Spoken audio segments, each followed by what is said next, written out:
What's up? Today I'd love to share with you the best chess strategy that will allow you to get to the 2000 rating level. Here's the first example, and it is white to move. You may think about that yourself for a second and think how you would play here if you're playing white, and then we'll discuss that together. By the way, on my journey to becoming a grandmaster, it took me years to figure it out, so I hope that this video will be really beneficial for you. Anyway, let's think about that together. Now, what do we see here? White needs to develop his pieces and castle, probably. Lots of players will be annoyed by this pin, and I think the most played move here by white is bishop e2, so that's what most players play. After that, let's say black castles queenside, and now it's a bit uncomfortable for white because this rook is opposed to the queen, and in fact a lot of players will even blunder their queen away. They'll castle, blunder in this discovered attack of the queen, and they'll lose the game. But with or without blunder, we could say that this position was already a little bit uncomfortable for white, and it's quite likely for white to go down from here. Now let's take it back, and let me tell you that chess strategy that I promised to share with you. Now, the problem with chess is that there are so many rules about chess that we know. And like, how do you pick the one? How do you pick the most dominant, the most important one? Because you can come up with a lot of decent options for white here. You could play pawn h3 and kick this bishop away. You could develop this bishop to one of these squares somehow, because normally chess tutorials tell you that you gotta develop pieces, but they don't tell you like exactly how to do that.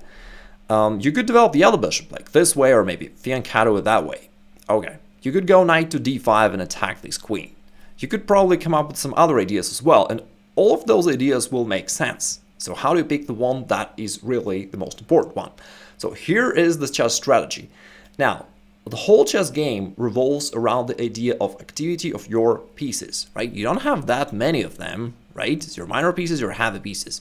And your goal is to make them active, meaning advance them forward, make them control greater quantity of squares, make them attack your opponent. And that's the essence of the chess game. When you get this, the whole stuff becomes a lot easier, because now you don't have to think about tons of different ideas. You just have this main way of thinking and you try to stick to it. Now, getting back to our specific case, if you want to develop this bishop, when you play bishop e2, okay, you neutralize this pin. Nice. But does that follow the idea of piece activity? No, you put your bishop on a passive square. It's restricted by its own pieces. It can't really move around from here, and it only performs a defensive function. Now, what do you do instead? Instead, I recommend that you be like Messi.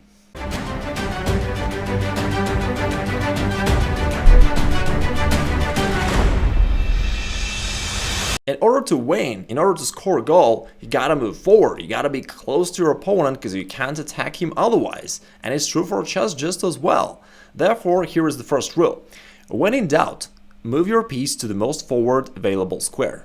When in doubt to whether this bishop should go to e2, d3, c4, or b5, just move it to the most advanced square. It'll be the most active there. It'll also put some pressure on your opponent, which is nice. Now, if we compare this to the previous example, now your bishop is performing some attacking function. It also operates along these diagonals, and therefore we made it as active as we could. For example, if black tries to castle queenside now, you can already double his pawns and open up his king. Also, your queen has more space to move around. If, let's say, you want to get off this d file, we can move it to e2, and from here, maybe in the future, we can go there and start attacking. And you can see that within just a couple of moves, we completely changed the situation, turned it around. Now, you're nearly winning, while in the previous example, white was on the brink of losing. Now, we're talking about a single correct chess strategy, which is pursuing piece activity, but I don't understand that it's slightly vague, and therefore in order to make it actionable and simple for you, I'd love to give you 5 different ways on exactly how you can follow this single strategy in different positions, okay? So the first one was, as you remember, when in doubt, develop your pieces to most forward available squares. Now here comes the second one. In positions like that, I see that very often, it is white to move by the way, and white sees that there is some pressure to this pawn, and they develop their bishop this way just to solidify their pawn on d4. So the second rule says, do not make your bishop a tall pawn. So if you look at this position, you can see that the bishop is kind of part of this pawn chain, and it's in place of a pawn basically. And yes, it defends the pawn on d4, but again, you decrease the activity of that bishop. It does not do anything else besides defending this pawn. Therefore, if you instead develop this bishop to g5, to the most forward square, that would put some pressure. If you instead put it at least to f4, that would control this long diagonal. But do not make it a tall pawn. Here it is completely ugly. Here's another position from the knight-earth variation of the Sicilian defense. In fact, maybe it's a theoretical position or maybe not, but anyway, it's a very common situation. Now it is black to play. We can see that white started his pawn storm on the king side, and he's about to play pawn g5 and start attacking you there. I see that in situations like that, very often black goes knight to h7, trying to stop white's advancement, so that now we can grab the pawn over there if white tries to advance their pawn there. Now, what's wrong with the move knight to h7? Well, as we discussed previously, the main idea of a chess game is activity of your pieces. And as you reposition the knight from this active square to the corner of the board where it doesn't do anything, you worsen your activity, which is something undesirable. What do I suggest instead? Here's the rule. Do not defend unless you have to. Now, how do you follow that rule? Well, first of all, just ask yourself, so what happens if my opponent executes his threat? That simply allows you to evaluate whether you gotta care about that threat or not at all. So let's say we allow white to play g5. Let's say we play our move, and we allow white to play g5. What's gonna happen after that? Let's think about that. You probably did not want to take here, because in this case, they'll open up the h-file for white's rook, and then it's really bad. But instead, we can move our knight, and we want to move it forward. So knight is h5, pawn takes h6, and we don't want to allow white to grab over here, so we'll probably go g6. And if you look at this position, you see that it's basically the end of white's attack there, because how can white achieve any progress on the king side right now? I don't see any way, really. The g-file is closed, the h-file is closed, there's nothing white can do, and your knight is pretty good on h5. You can jump on g3 if necessary, maybe on f4 in the future, so things are pretty good. And as you can see, going back to the starting position, there was no reason for black to worry about this move at all, and of course there was no reason for black to move his knight to such a passive square as h7. So once again, the rule is, do not defend unless it is absolutely necessary. Here comes the next example, arising from the two knights game, and it is black to play.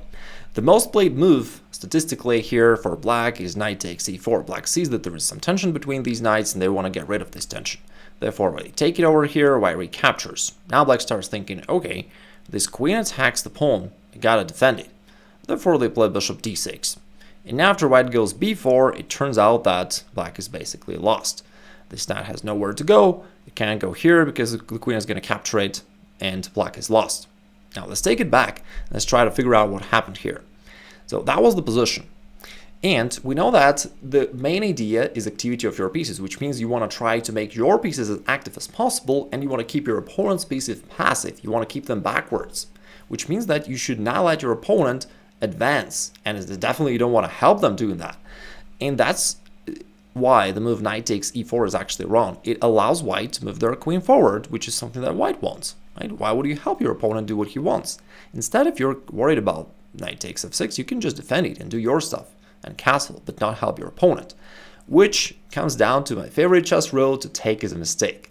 It's one of the things that when there is a tension like that, people often automatically capture, and you shouldn't. In most of the cases, releasing the tension helps your opponent to advance his pieces forward, and you do not want that.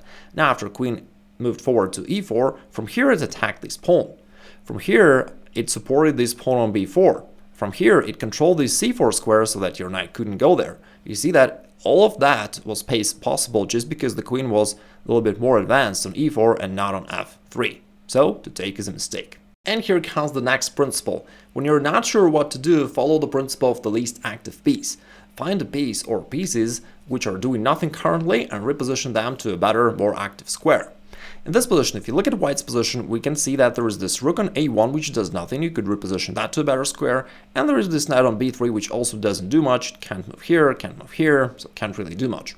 And it's the game between tile against knight-earth, and tile played knight to d2, aiming to reposition the knight to this excellent square on e4. Black decided that he couldn't allow that, so he traded it off. Now rook takes, Black played queen to c7, and now we've got the final rook left, which is not doing anything, so tile brought it to e1.